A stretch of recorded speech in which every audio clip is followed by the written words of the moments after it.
کون سی چیز نے مجھے نماز سے روکا تھا؟ اثر میں کہاں تھا؟ کس چیز نے مجھے سجدہ کرنے سے دور کر دیا؟ ریزن آپ خود ڈھونڈو، روزانہ آپ خود ڈھونڈو۔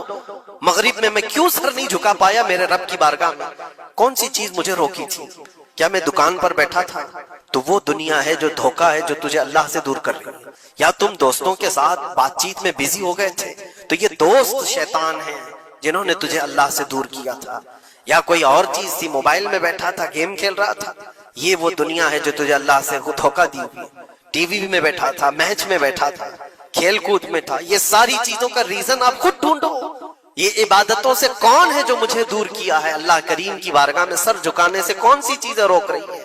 مجھے بتاؤ قسم رب ذوالجلال کی، آج کسی نے تمہارے گردن پر تلوار رکھی ہے کہ اگر سجدہ کرو گے تو کاٹ دیا جاؤ گے، مار دیا جاؤ گے؟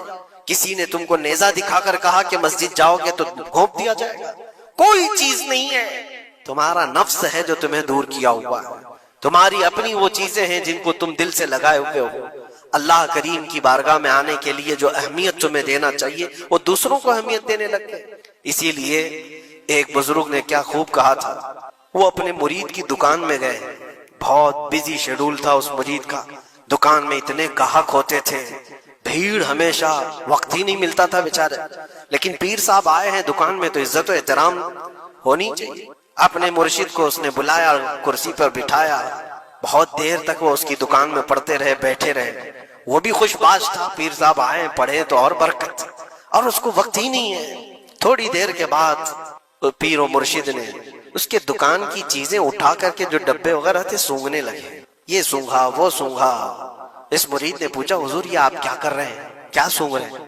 کہا میں یہ دیکھ رہا ہوں کہ ان ڈبوں میں کہیں تو پخانہ تو نہیں کرتا، کہیں تو اپنی حاجت اسی میں تو نہیں کرتا۔ اس نے کہا کیوں آپ ایسا کہہ رہے ہیں؟ کہا تو جتنا بیزی ہے جانے کا موقع کہاں ملتا ہوگا، یہیں تو اپنا ٹوائلٹ بھی کرتا ہوگا۔ اس نے کہا حضور اتنا وقت تو نکال لیتا ہوں، طہارت کے لیے جا سکتا ہوں، استنجا پخانے کے لیے تو جا سکتا ہوں۔ زوردار تماچا انہوں نے لگایا، اپنے پیٹ کی گندگی نکالنے کے لیے تیرے پاس وقت ہے، اس رحمان کے دربار میں سر جھکانے کے لیے تیرے پاس وقت نہیں، تو نے کس چیز پر اپنا دل لگا رکھا ہے؟ یہ تھی ان کی تربیت۔ حقیقت ہے میرے عزیزوں، ہم اگر ریزن ڈھونڈیں تو چھوٹی چھوٹی چیزوں کے لیے ہم اپنا وقت بھی دیتے ہیں، پیسے بھی دیتے ہیں، لیکن اللہ کریم کے ساتھ تمہارا کیا سلوک ہے؟ یہ حدیث سنا کر میں بس ختم کرتا ہوں۔ اللہ کریم خود فرماتا ہے، یہ حدیث قدسی ہے، حدیث قدسی اس کو کہتے ہیں، فرمان اللہ کا ہے، زبان رسول اللہ کی۔ اللہ فرماتا ہے انا عند ظن عبدی بی،